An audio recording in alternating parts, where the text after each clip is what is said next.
గారు సభలో ఉన్నారు, అందుకని నేను అంటున్నా అధ్యక్ష రాంగ్ మెసేజ్ పోవద్దు. మేము మా పార్టీ పరంగా ఈ తీర్మానాన్ని సమర్థిస్తున్నాము. మేమేం డిఫర్ కావడం లేదు. డిఫర్ అయినప్పుడు మీరు మా మీద దాడి చేయండి, మేము డిఫర్ కావడం లేదు. కాకపోతే కన్ఫ్యూజన్ ఉన్నది.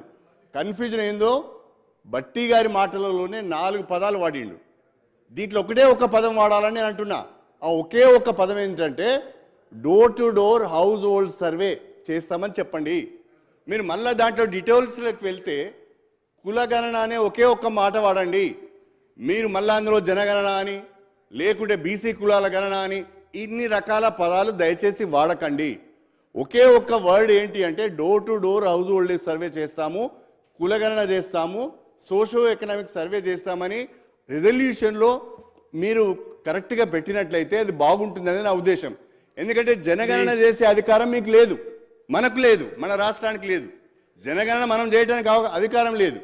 అదేవిధంగా బీసీ కులగణన చేస్తే నష్టం జరుగుతుందని బీసీలలో కొంత ఆందోళన ఉన్నది. కాబట్టి ఈ 2 డౌట్స్ను క్లియర్ చేయాలి అంటే దయచేసి నేను ముఖ్యమంత్రి గారికి చేసుకునే విజ్ఞప్తి ఏంటంటే ఒకే ఒక్క పదానికి స్టిక్ ఆన్ అయి ఉండండి. కులగణన చేస్తామని చెప్పండి, yes we will welcome it. Door to door household survey అని చెప్పండి. ఇవన్నీ తీసేయండి రిజల్యూషన్లో. Thank you.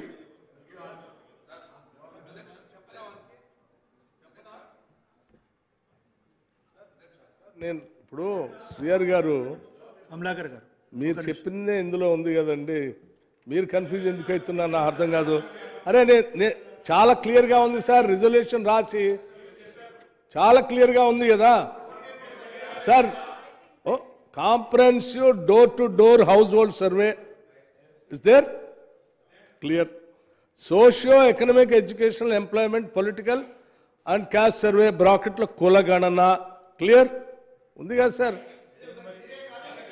కాదని ఎవరన్నారు? మీరు కాదనంటే నేను లేదు చెప్పాను, చదివి వినిపించాను. మీరు పదే పదే ఎట్లా సార్? కమలాకర్ గారు, శ్రీహరి గారు, getting confuse and confusing the house. Srihari గారు చాలా స్పష్టమైన క్లారిటీ ఇచ్చారు. కమలాకర్ సార్ మీరు చెప్పింది నేను